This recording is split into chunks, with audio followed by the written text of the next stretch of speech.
make sure you're getting something when you're climbing a tree that can support your weight for long periods of time. People have known to have died from the rock climbing harnesses, so obviously we want to stay away from those.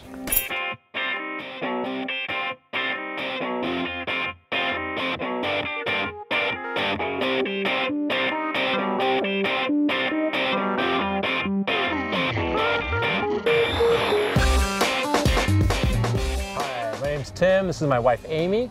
We're with Tree Climbing Planet. You can go to treeclimbingplanet.com, and we're here today with Outside Explorer. Awesome, and as you can tell from the website, we are going to be doing some tree climbing today. Tim, what does that entail? Well, we're going to be doing what's known as technical tree climbing, where we're going to be using ropes and saddles to get up into the treetop. A little different than the old school way of hand over hand, feet over feet type of climbing we did as children, but just as much fun.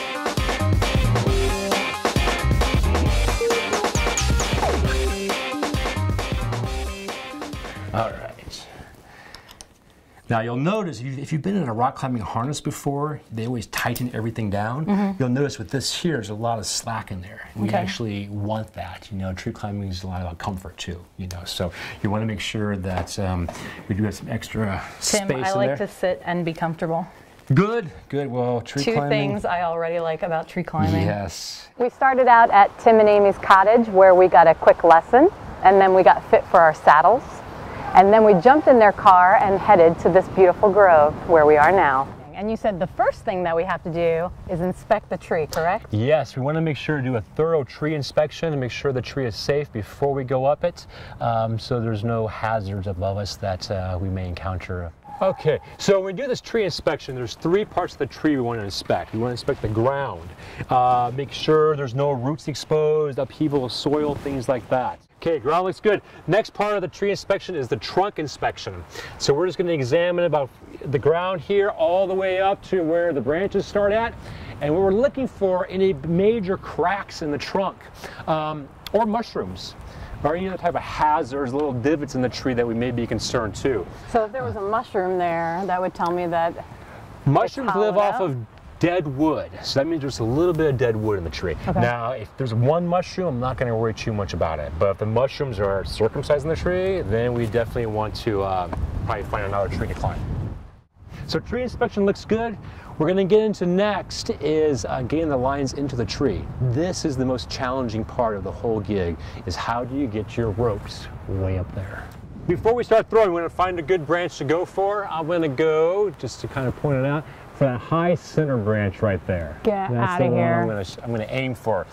Now, if I get something else, I'll probably take it. All right. So there's no wrong way of throwing this. If you want to try to do a little baseball toss with it, you can give that a shot. It'll be good for the camera anyway.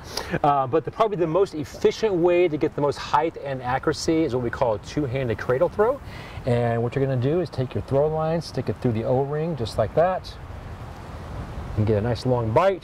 And you're just going to kind of rock it between the legs, like an old granny throw, so to speak. Aim that up with the branch you want to go for. You got to be sure you yell the command, throwing, throwing. Oh! We just got our saddles on, and thankfully Tim double-checked me because I put everything on wrong. No big deal. Got my gloves on, and now gloves, here's your carabiner. My carabiner. Go ahead and put that on the right spot. Tim made a bunch of magic knots to move up and down with. Don't know what that means yet. And I'm not sure what the next step is. We're about to find out. Okay, next step is actually climbing.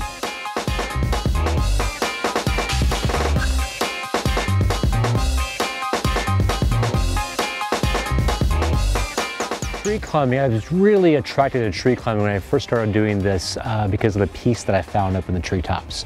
And I still do find that peace up there too. But it's evolved now to watching other people get enlightened from what's happening in the trees. Especially when I can go to other parts of the world and I watch people that I may not speak the language of their country, but it's a universal smile once they get up in the trees and we all kind of connect on a different level. elderly woman, 72 years old. She brought her grandkids out here and did a private course, a customized course, and they spent the night in the trees a couple nights. And while she was sleeping in the tree, she woke up the next morning and says the tree spoke to me. Her name is Grace. Well, this is incredible, you guys. Thank you for allowing us to spend a little bit of time in this magical world. But not only can you learn how to tree climb here, you have clinics too, right? We do. We do have week-long tree climbing classes. And what kind of stuff do you do in those? Well, in these classes here, you learn how to access the tree, how to inspect the tree, even how to go from tree to tree so you can move around the forest without coming down to the ground. We even have it where we teach you how to put up your own hammocks in the treetops so we can sleep in the treetops as well. Incredible. And you can find more information about it from treeclimbingplanet.com. And stay tuned for more Outside Exploring.